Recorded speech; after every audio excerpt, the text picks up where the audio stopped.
A paz do Senhor, sejam muito bem-vindos a mais esta aula. Hoje nós estaremos estudando o livro de Jó. Estamos nos livros poéticos.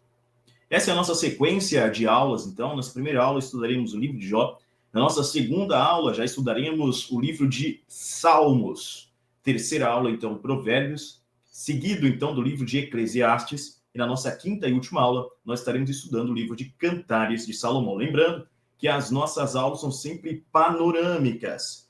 Pela exiguidade de tempo, nós não abordaremos capítulo a capítulo.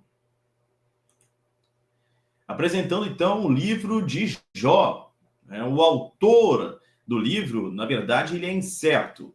Tá? Pela tradição rabínica, nós temos que o autor do livro é Moisés, mas ainda existem várias outras teorias que colocam outros personagens como sendo autores do livro, tais como Esdras, ainda há aqueles que citam o próprio Eliúde, o próprio Jó, tem aqueles que ainda atribuem o livro a Salomão. E durante essa aula nós veremos algumas dessas hipóteses também. A data de escrita do livro não é especificada. Não há um evento histórico aqui de caráter relevante, mundial, que possa nos situar num período. Porém, nós podemos compreender pelos escritos de Jó, e como ele não faz menção ao templo, não faz menção a reis, não faz menção ao tabernáculo, que o período da vida desse patriarca é anterior a essas instituições. Sendo assim, Jó pode ser situado no mesmo período dos patriarcas. E aí nós vamos variar na data, conforme muitos estudiosos, entre o século 20 e 25 a.C., até o século 2 a.C.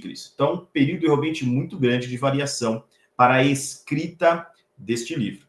O tema principal presente no livro de Jó é o sofrimento do piedoso e a soberania de Deus. Palavra-chave aqui é pecado e justiça. O versículo-chave está no Jó, capítulo 1, versos 21 e 22.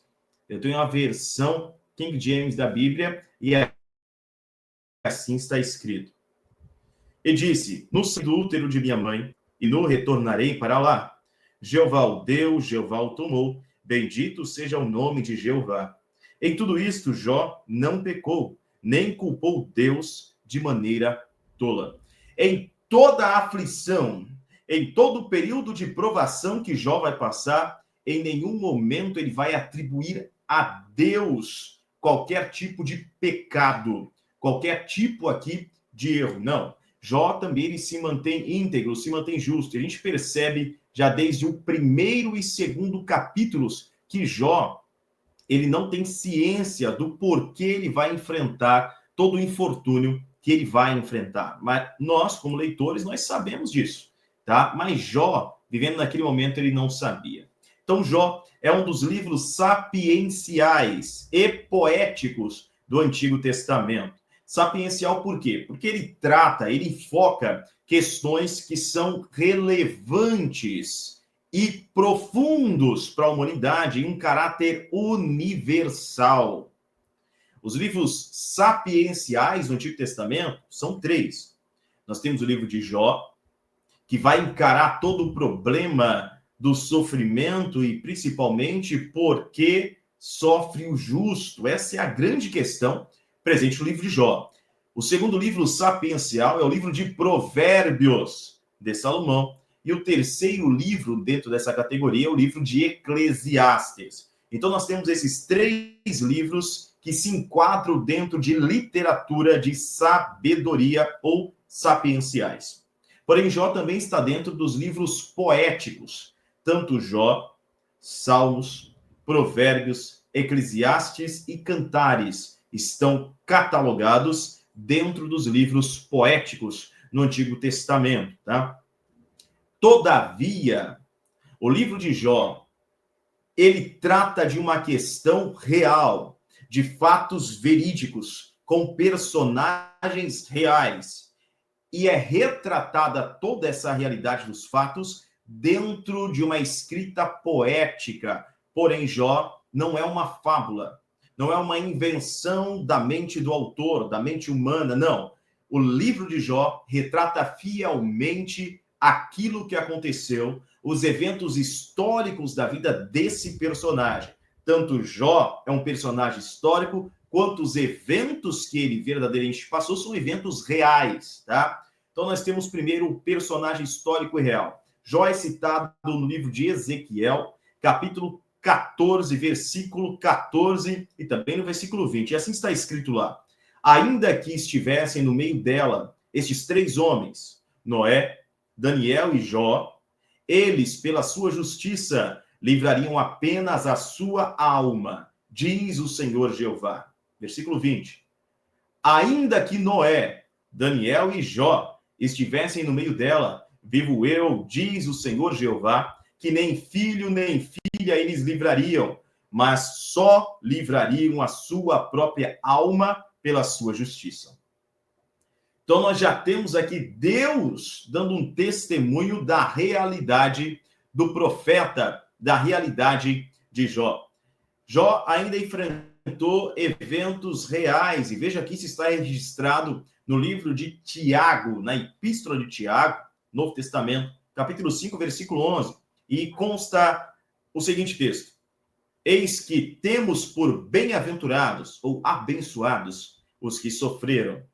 Ouvistes qual foi a paciência, e essa palavra é melhor traduzida por perseverança.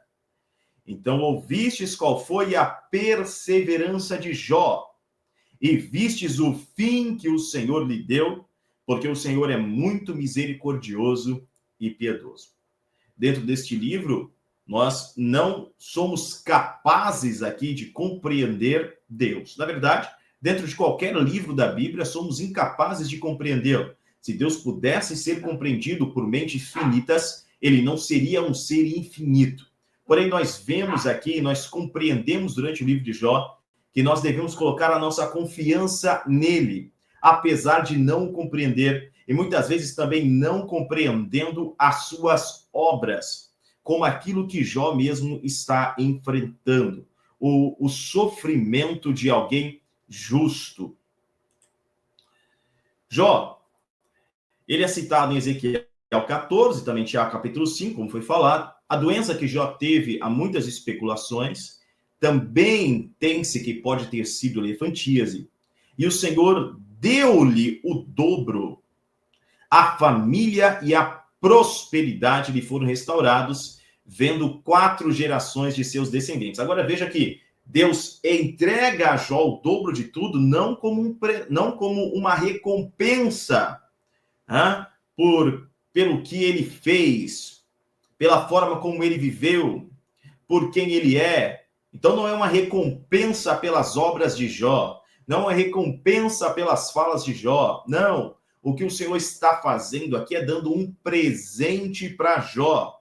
É a operação da graça divina.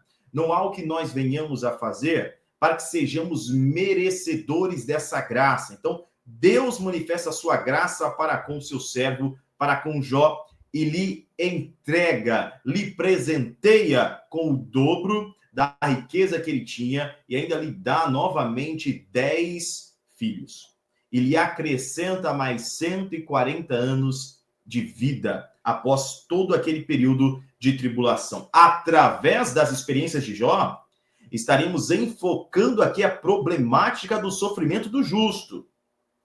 E essa problemática trata-se de um tema que é aparentemente difícil em decorrência de suas implicações teológicas e filosóficas. Afinal de contas, Jó é um homem aqui que faz tudo direito. Ele é temente a Deus, ele serve ao Senhor, ele aparta-se do mal, ele teme de fato a Deus, ele oferece sacrifícios pelos seus filhos, ele tem uma vida de consagração, de oração. Nós vemos Jó fazendo o bem, ele é generoso para com os necessitados, ele se assenta e dá conselho aos mais jovens. Apesar de tudo isso, Jó enfrenta calamidades, Jó enfrenta situações desesperadoras e desesperançosas. Porém, Jó se mantém fiel em todo o tempo. E aqui nós temos grandes questões teológicas. Afinal de contas, o justo sofre, nós sabemos que sofre, mas qual o motivo do sofrimento do justo?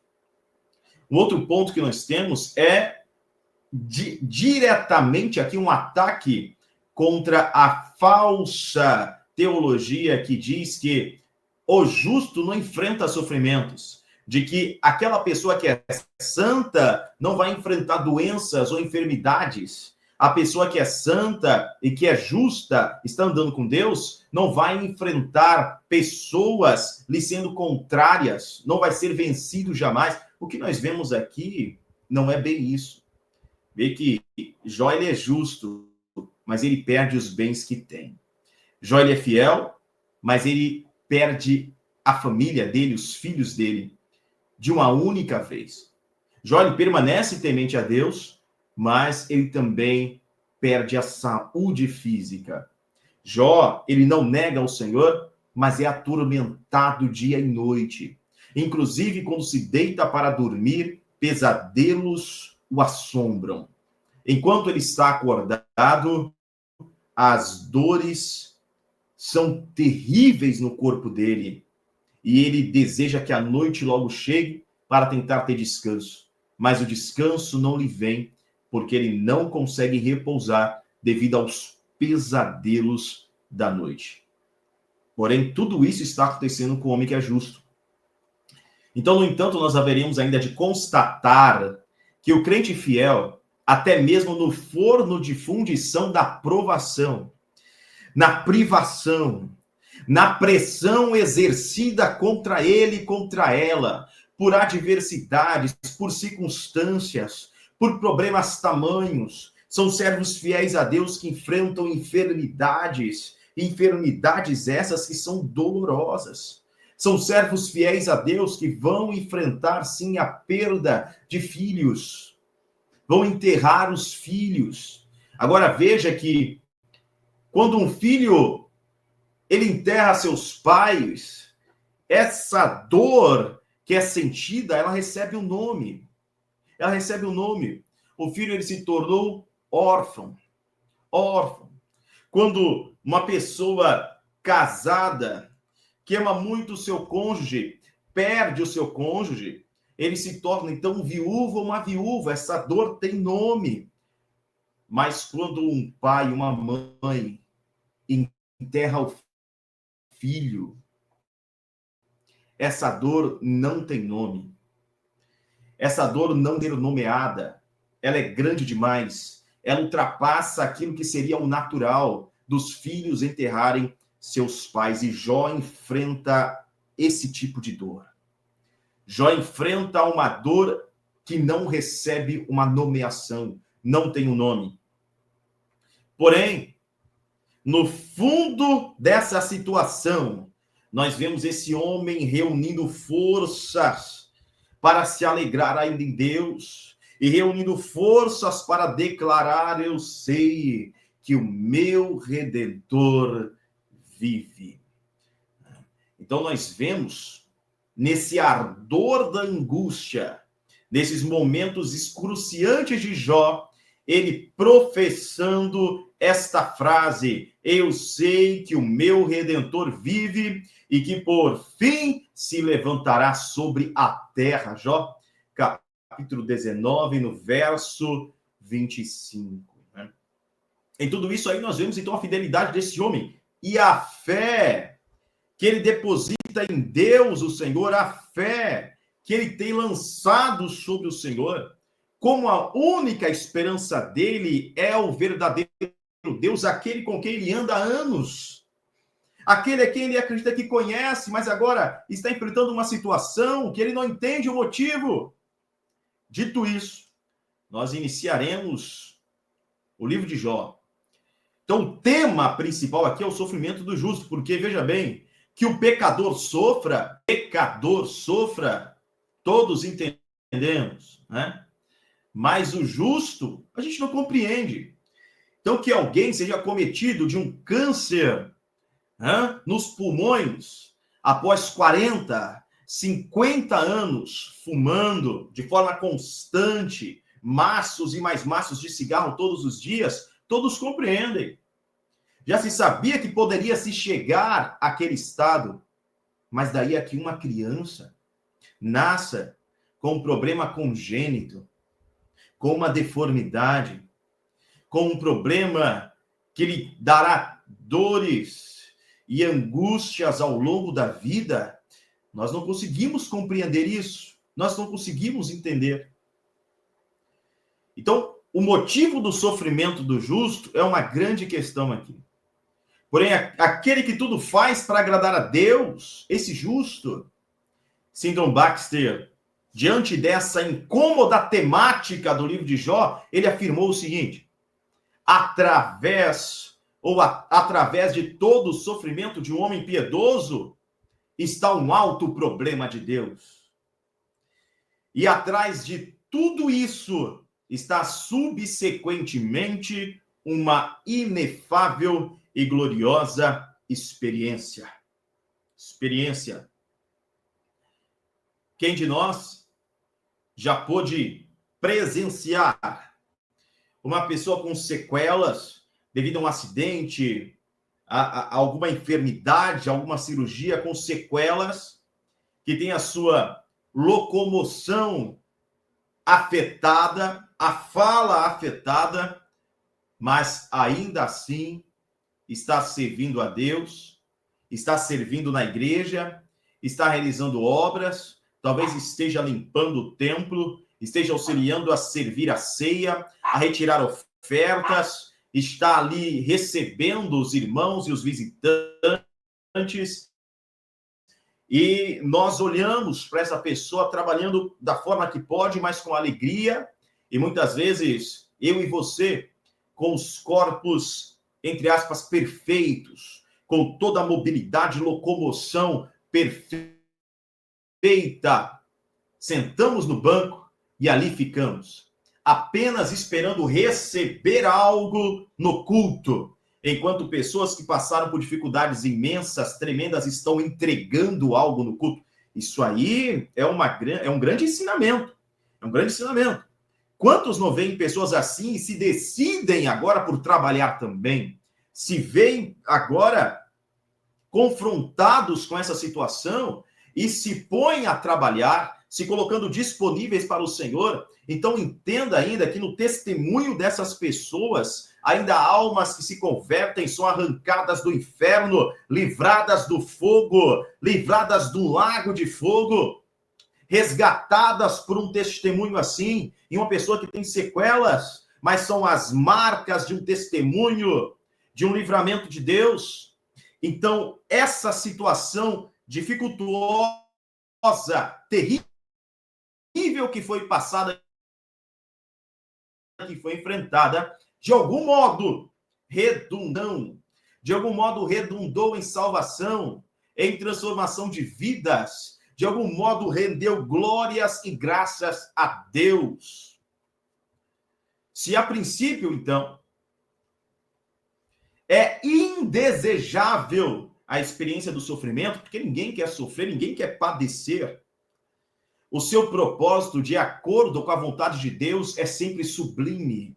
É sempre sublime. Veja o Senhor Jesus Cristo, enquanto ele está no Getsemane, e ele está naquela madrugada, passou a noite da quinta-feira ali em oração, ele entrou à madrugada clamando, e ele suou gotas de sangue, e a alma dele foi angustiada e angustiada até a morte, ao ponto dele clamar: Pai, se possível, passa de mim esse cálice. Porém, a Bíblia diz que ao Senhor agradou moê-lo.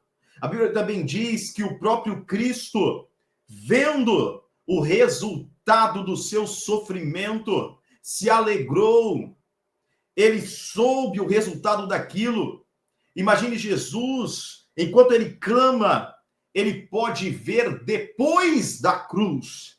E ele enxerga você, ele enxerga bilhões e bilhões de pessoas que virão a nascer, e ele vê as sentenças de vida eterna que serão garantidas através daquele sacrifício no seu sangue.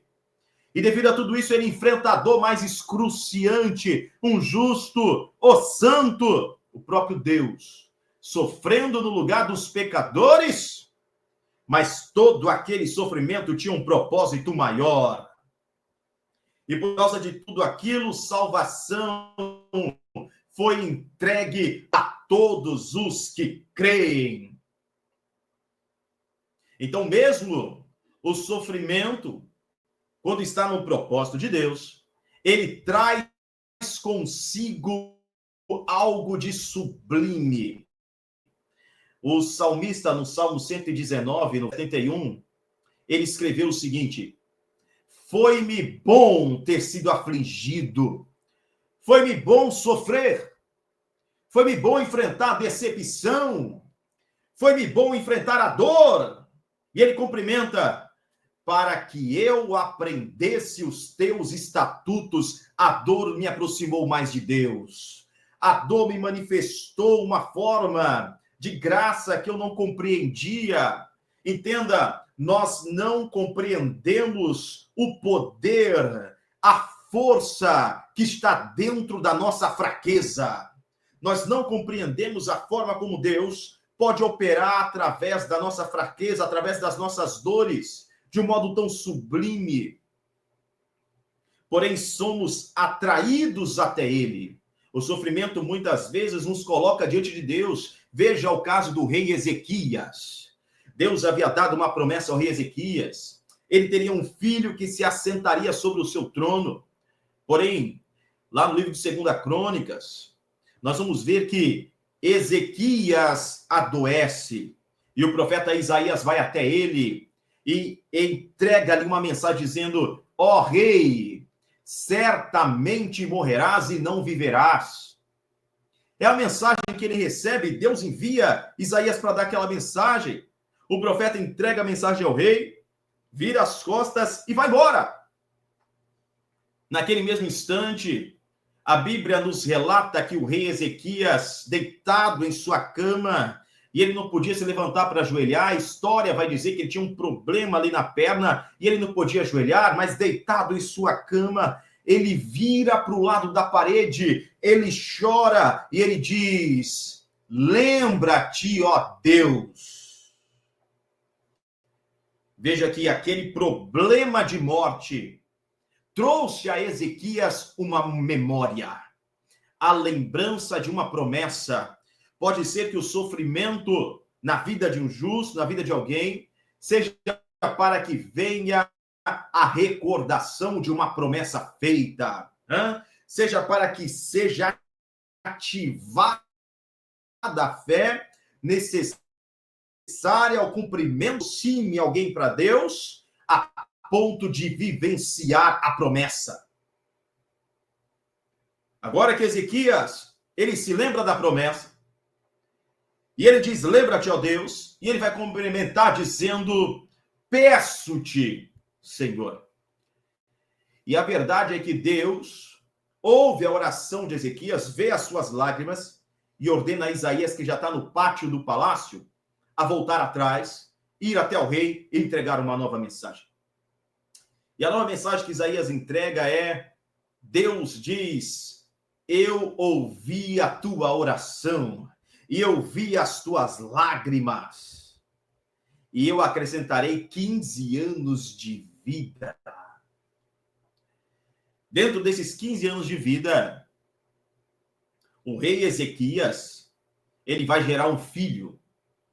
No seu 3º ano, após essa profecia, ele vai gerar um filho que vai se assentar sobre o seu trono.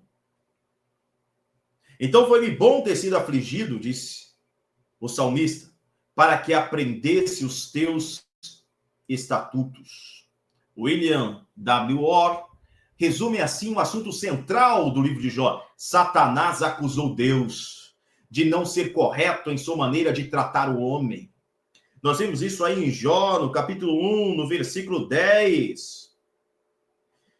Satanás, ele acusa Deus. A partir do versículo 9, ele diz assim: então Satanás respondeu a Jeová e disse: por acaso Jó te teme sem motivo? Como que diz? Será que ele te tem porque ele te ama? Será que você não comprou Jó? Será que ele não tem motivos de barganha para te temer, para dizer que te ama? Satanás continua. Tu não fizeste uma cerca em volta dele e em volta de sua casa, sua família, e em volta de tudo que ele tem de todos os lados? Tu abençoaste o trabalho de suas mãos e suas posses aumentam na terra. O que Satanás está dizendo é, você colocou uma cerca protetora ao redor de Jó, da família dele, de tudo que ele tem, de modo que nem mesmo eu, nem meus asseclas podemos tocá-lo. E é por isso que ele enriquece. Você o comprou com essa proteção. O que Satanás vai dizer em seguida, trazendo em novas palavras, é retira a proteção, retira a cerca, permita que ele seja tocado e então ele te negará. Agora perceba, o William, ora, ele continua dizendo, para justificar-se, e Deus não precisa se justificar. E aqui nós temos algo grandioso nesse momento. Mas veja, para justificar-se, Deus permitiu que Satanás afligisse esse rico homem do Oriente. Agora veja bem isso. A provação, a luta, a adversidade, será que ela vem para revelar quem de fato nós somos? Ou seja, será que a adversidade ela vem para revelar aquilo que está dentro de nós? Não para Deus, porque ele já sabe, mas para aqueles que nos veem. E nós somos rodeados por uma tão grande nuvem de testemunhas, colocados como espetáculo diante dos anjos e diante dos homens. Então, o sofrimento, aquela luta, aquela provação, revela para as pessoas quem de fato é esse servo, o que está dentro dele, aquilo que só Deus sabe, aquilo que só Deus conhece. Por causa daquela luta, será conhecido de todos, será conhecido de homens e anjos. Mas também nós temos que, pode ser que a provação, que a luta, a adversidade, ela seja usada para nos transformar em quem devemos ser. Porque tanto Jó, através daquela luta, foi espremido. E o que estava dentro do patriarca só Deus conhecia. Pôde ser visto por todos como um cheiro suave e agradável a Deus. A essência dele se manifestou. Mas também, no término da sua aprovação, quando Deus se manifesta a Jó e faz 70 perguntas, que Jó não pode responder uma sequer, Jó vai terminar dizendo, antes eu te conhecia de ouvir falar. Alguém havia pregado sobre Deus a Jó, alguém havia apresentado Deus a Jó, porém Jó diz, antes eu te conhecia de ouvir falar, mas agora os meus olhos te veem. Como quem diz, agora eu te conheço de fato, agora eu te conheço de proximidade, eu sei de fato quem és. Então aquela aprovação também aproximou Jó mais a Deus, ele deu uma nova revelação, muito mais profunda do que aquela que ele tinha no tempo da bonança. Você sabe que a palavra tentação, essa palavra tentação, ela não tem uma origem religiosa, né? Mas a palavra tentação, ela também é utilizada para o ferreiro. O ferreiro, quando ele está fazendo alguma ferramenta, algum material, por exemplo, fazendo uma espada para a batalha, nesse tempo bíblico, o que o ferreiro faz é separar o aço, o ferro, e ele vai aquecer essa barra de ferro até ela se tornar incandescente e vai ficar alaranjada. E quando ela está alaranjada, ela está mais maleável e ele vai pegar ali uma marreta, colocar em cima de uma bigorna, aquele metal incandescente vai bater no metal, vai martelar aquele metal para fazer o metal ganhar forma. E esse ato de bater, esse ato de dar forma, esse ato de moldar o metal é chamado de tentação. Tentação. Agora redobre a sua atenção, por favor. Quando a espada ela já está no formato, ela está no molde, ele ainda vai aquecê-la novamente, vai ficar incandescente, vai ficar alaranjada e as bolhas de ar vão aparecer. Essas bolhas de ar são os lugares mais frágeis dessa espada, os lugares mais frágeis desse metal.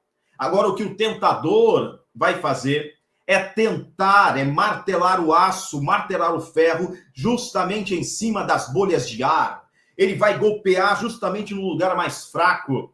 E essa bolha de ar vai estourar, o ar vai ser retirado dali. Para que isso, professor? Se esse metal ele não se romper no momento da tentação, o ar sair totalmente dele e ele permanecer ali na mão do ferreiro, esse metal se tornou mais forte, está apropriado para a batalha. Ele não vai quebrar na batalha. Você entendeu isso? Mesmo a tentação corrobora. A Bíblia diz que todas as coisas juntamente cooperam para o bem daqueles que amam a Deus. Jesus enfrentou um período, Jesus enfrentou um programa, Jesus enfrentou 40 dias no deserto, sendo tentado, golpeado em todas as áreas. Mas ele era uma espada forte, aprovada, inquebrável, e saiu do deserto vitorioso. E no poder do Espírito, cheio do Espírito de Deus. Gleason Archer Jr. faz uma interessante análise do tema de Jó. Ele diz, este livro trata com o problema teórico da dor na vida dos fiéis e procura responder à pergunta, por que os justos sofrem? E essa resposta, ela chega de forma tríplice. Primeiro, Deus merece o nosso amor, a parte das bênçãos que ele concede, ou seja, independente das bênçãos, independente daquilo que ele pode nos dar, Deus merece ser amado, merece ser honrado, independente das bênçãos. Nós amamos a Deus, porque ele nos amou primeiro. Segundo momento, segunda resposta, Deus permite o sofrimento como um meio de purificar e fortalecer a alma em piedade, mas é claro, isso é verdade. Você vê que nos momentos de perseguição, em que a igreja enfrentava grande tribulação, em que a igreja enfrentava a pressão terrível da perseguição, a igreja mais cresceu, mais missionários foram enviados, um grande avivamento irrompeu, aleluia, nós vemos isso acontecendo lá em Atos dos Apóstolos, a igreja estava em Jerusalém, estava tudo bem, estava muito bom ficar em Jerusalém, afinal de contas, aqui nós temos os apóstolos, aqui nós temos uma mensagem, a poder, a milagre, a atos extraordinários de Deus, a mensagem está se alastrando, é bom ficar aqui. Porém, Deus ordenou eles saírem por todo o mundo e pregarem o evangelho ensinando a guardar as mesmas coisas que Jesus lhes tinha dado. Mas eles estavam em Jerusalém. Então Deus permitiu uma perseguição. E por causa da perseguição, o povo se espalhou e a mensagem ganhou o mundo. Agora veja que o sofrimento, nesse caso, da igreja em Jerusalém, redundou em salvação para o mundo. Então, sim, aquele sofrimento purificou, fortaleceu a alma em piedade, não só daqueles justos que sofriam, mas serviu para justificar a muitos outros, porque os justos saíram a pregar a mensagem do evangelho. e a justificação em Cristo Jesus, nosso Senhor. Terceiro ponto, os pensamentos e os caminhos de Deus são movidos por considerações vastas demais para a mente fraca do ser humano compreender, já que o homem não pode ver os grandes assuntos da vida com a mesma visão ampla do Onipotente. E para isso, eu vou conjecturar aqui. Imagine que nós estamos todos em um campo aberto, tem uma grama linda aqui, estamos com a igreja todos reunidos, fazendo um momento aqui de piquenique, de diversão com a igreja, e tem algumas árvores grandes, e as crianças estão brincando. De repente nós vemos uma criança, mais ou menos uns 6 anos de idade, que está ali, próximo a uma árvore, mas do lado de trás dela, de uma grande árvore. A gente não consegue ver atrás da árvore, mas a criança está do lado da árvore, nós vemos ela, e nós vemos quando um homem, ele vem correndo em direção àquela criança, empurra a criança.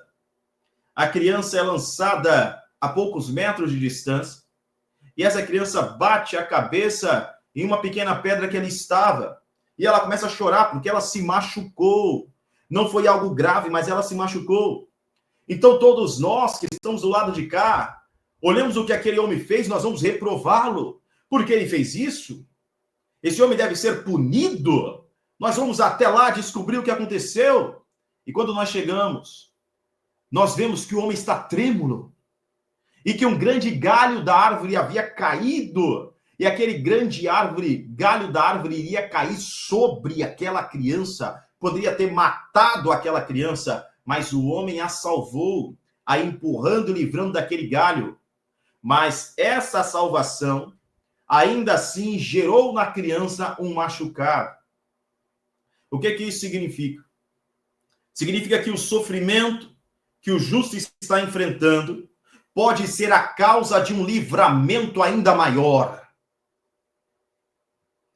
Veja que pode ser que Deus permita um sofrimento agora para evitar um pecado futuro e uma consequência desastrosa que viria mais à frente. Quando eu estive adoentado, precisei passar por uma cirurgia certa vez, e fiquei 90 dias em casa. E eu fiquei de repouso, e por vários dias eu praticamente não levantava da cama, e estava ali inchado, estava com dificuldade para me locomover, mas enquanto eu estava na minha cama, recuperando, eu orava a Deus e dizia: Deus, muito obrigado, porque por esses 90 dias eu não vou sair de casa. Por vários dias eu não consigo nem andar direito sozinho, mas pode ser que esses 90 dias o Senhor está me garantindo longos anos para frente. E se eu tivesse nas ruas, indo trabalhar, talvez indo até o templo, naquele período de repouso, se aquilo não tivesse me acometido, só Deus sabe se eu ainda estaria vivo hoje. Só Deus sabe. Então pode ser que uma dificuldade, um problema enfrentado seja o livramento de um mal ainda maior.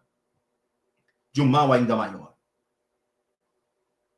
Vejamos também que você vê que os amigos de Jó, eles vão fazer sérias considerações a respeito de Deus, vão julgar Jó como sendo pecador e merecedor de todo aquele sofrimento, porque nesse tempo o que eles acreditavam era na lei da retribuição e apenas.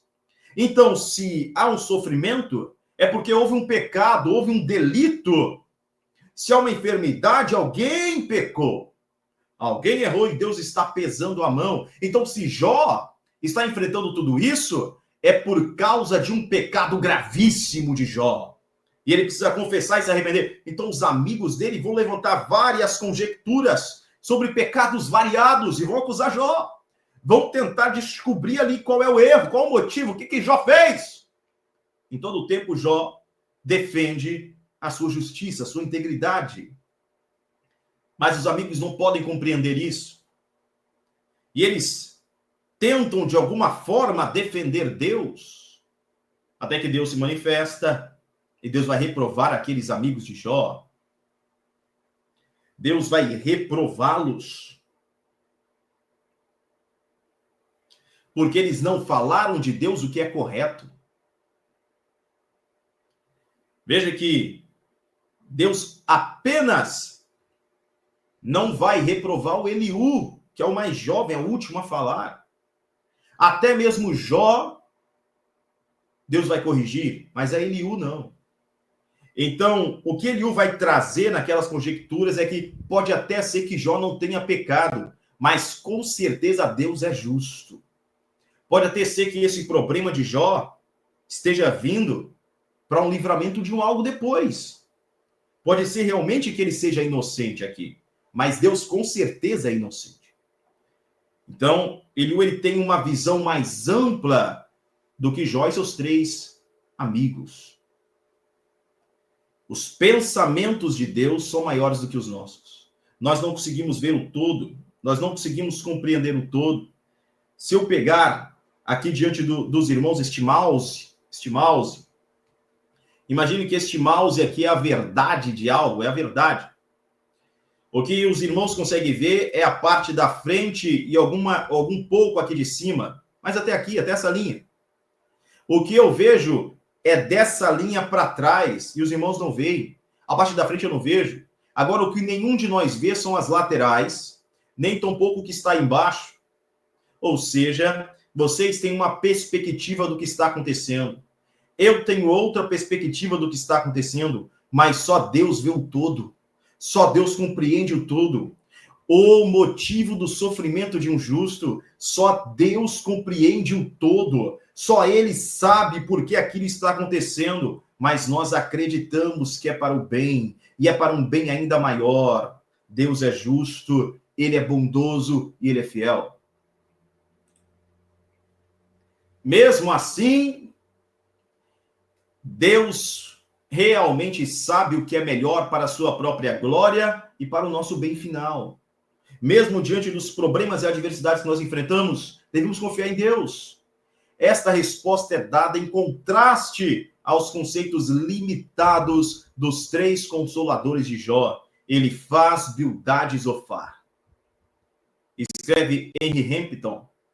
Ao lermos o livro de Jó, do começo ao fim, devemos nos lembrar de que Jó nunca soube por que sofria, nem qual seria o seu desfecho.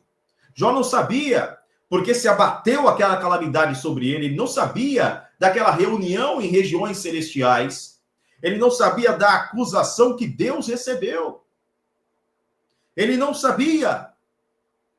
Os 2 primeiros capítulos de Jó nos explicam por que isso aconteceu e deixam claro que a causa de seus sofrimentos não era algum castigo por pecados, mas sim a provação de sua fé. Deus tinha plena confiança de que Jó seria aprovado. Entretanto, embora nós, leitores do livro de Jó, saibamos desse desfecho, o próprio Jó nada sabia. Nada sabia. E aqui, nós nos lembramos, quando os discípulos viram um homem paralítico e perguntaram a Jesus: Senhor, quem pecou? Ele ou seus pais pecaram para que ele nascesse assim? A resposta de Jesus é: nem ele, nem os seus pais pecaram para ele nascer assim. Mas isso aconteceu para que a glória de Deus se manifestasse.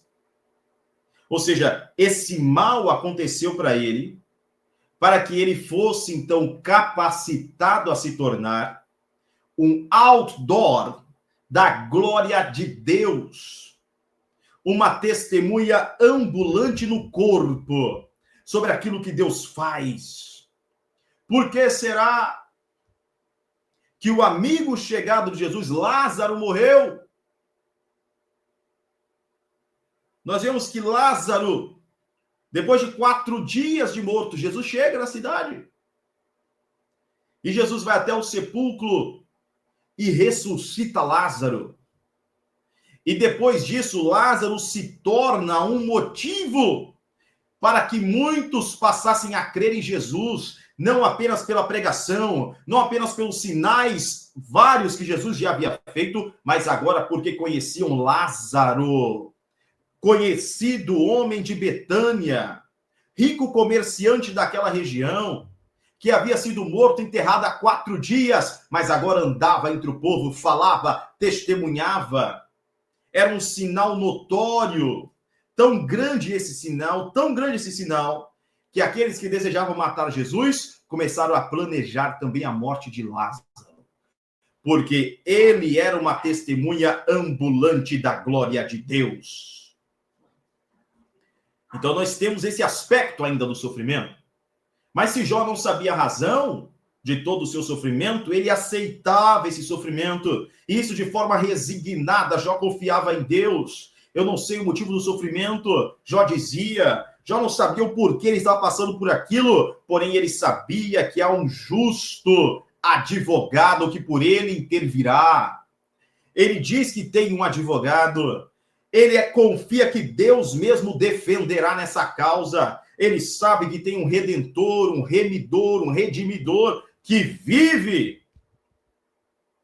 Todavia, entre essa confiança, entre o aceitar uma situação e o compreender a situação, aí tem todo um abismo de perguntas. Pode-se até aceitar o que está acontecendo, mas daí a compreender o motivo. Eu me recordo da pregação de um pastor, pastor Marco Feliciano, lá nos Gideões. Certa vez ele contou quando a esposa dele perdeu um dos filhos. Perdeu um dos filhos deles, ela ainda grávida, sofreu aquele aborto. E ele clamava, ele orava, e ele pedia para Deus ressuscitar o filho dele. No ventre da esposa dele, porque, afinal de contas, ele já havia orado por várias outras pessoas e Deus havia curado.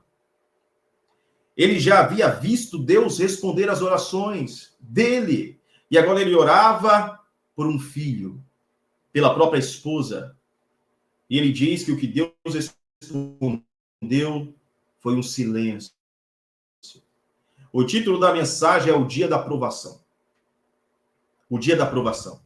Aquele dia em que a resposta de Deus é um silêncio. O que Jó está enfrentando, e ele faz questionamentos e mais questionamentos a Deus, ele questiona os céus. E ele não recebe resposta. Durante vários e vários tempos de provação, Jó não recebe resposta. Até que, por fim, Deus se manifestará. Pela fé nós aceitamos, nem sempre, porém compreendemos. Foi o que o Senhor disse a Pedro na cerimônia do lava-pés. Abre aspas, o que eu faço não sabes tu ou não compreendes agora, mas tu saberás depois, fecha aspas. João capítulo 13, versículo 7.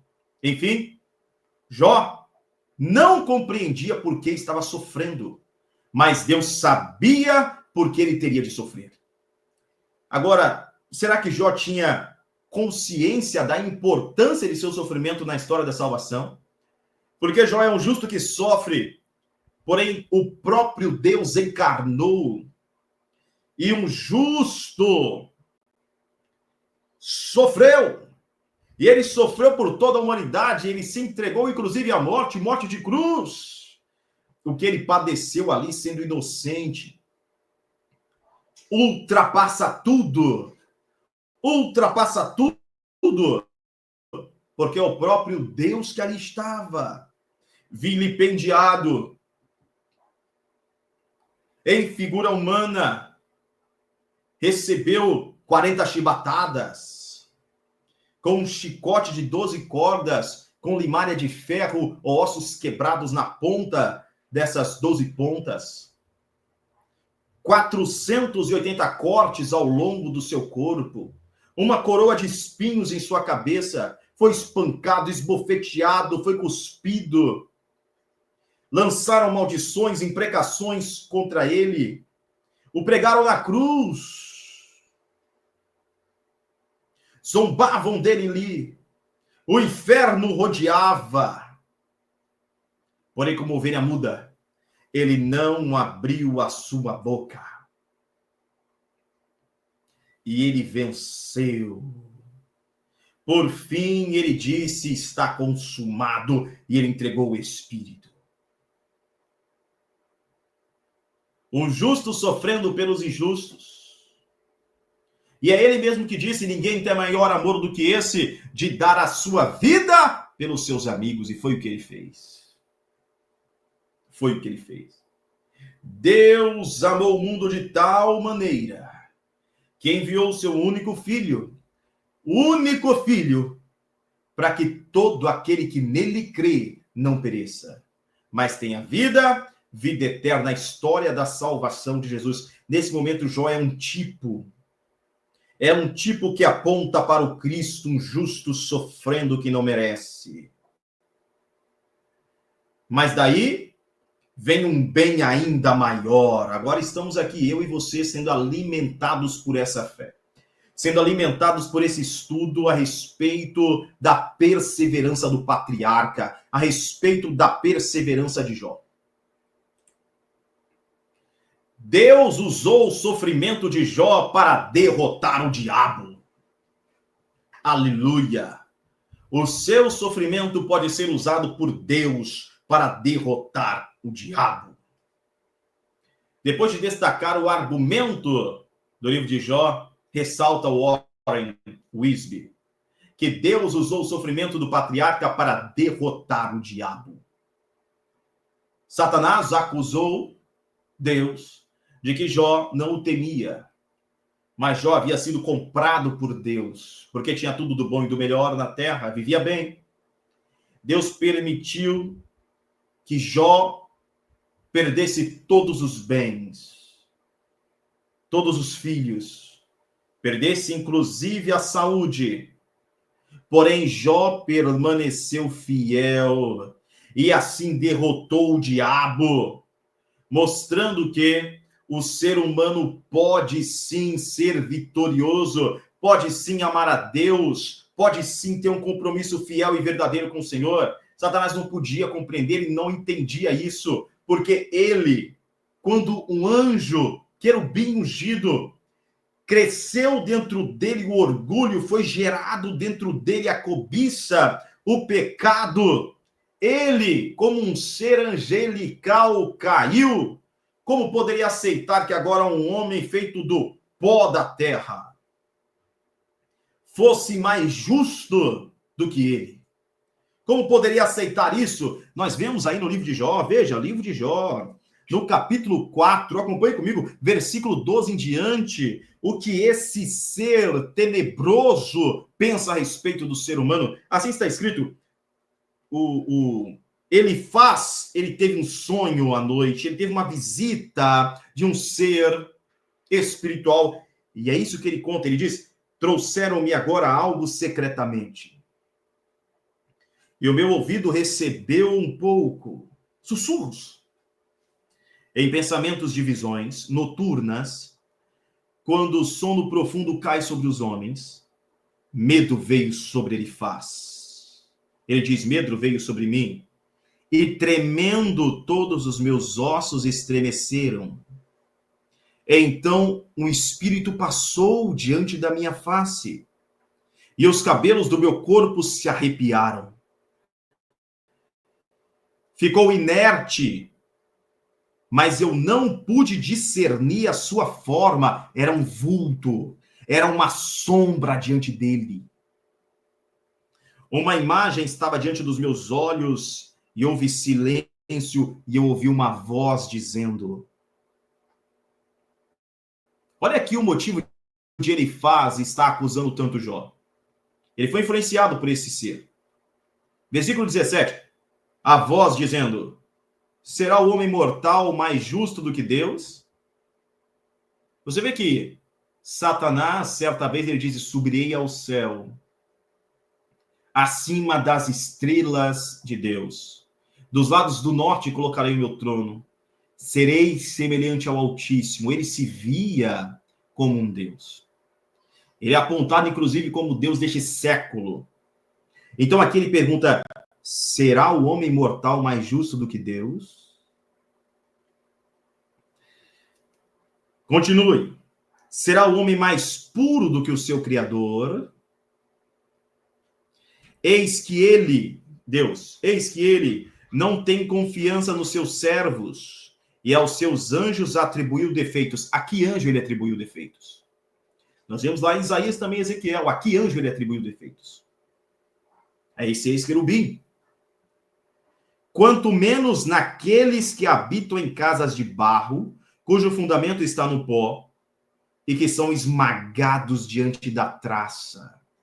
Esse corpo é uma casa de barro. Mas olha o que esse espírito ele acha. Ele acha que esse ser humano que habita em um vaso de barro, uma casa de barro, deve ser esmagado como uma traça. E ele diz, eles são destruídos desde a manhã até a noite. Eles perecem para sempre sem nenhuma consideração. Ninguém se importa. Ele diz, ninguém se importa com a vida deles. Sua excelência está neles. Sua excelência que está neles não some, não desaparece. Eles morrem sem sabedoria. Isso é o que aquele ser espiritual pensa sobre o ser humano. Não pode ser justo. Se Deus atribuiu pecados até aos anjos, como um ser humano pode ser justo? Ele não aceita. Porém, o sangue de Jesus nos purifica de todo pecado. O sangue de Jesus nos capacita em santidade para os céus. É o dom de Deus que nos atribui dons. É a bondade de Deus que entregou dons aos homens. É essa graça, esse favor imerecido. Deus amou. E essa é a resposta. E como ele nos amou, nós também o amamos. Ele nos amou primeiro. E todo aquele que tem verdadeira fé é feito uma nova criatura, agora não apenas um ser terreno, mas um ser espiritual. Leia 1 Coríntios capítulo 12 a 14, aos espirituais. Glória a Deus, Paulo escreve ali.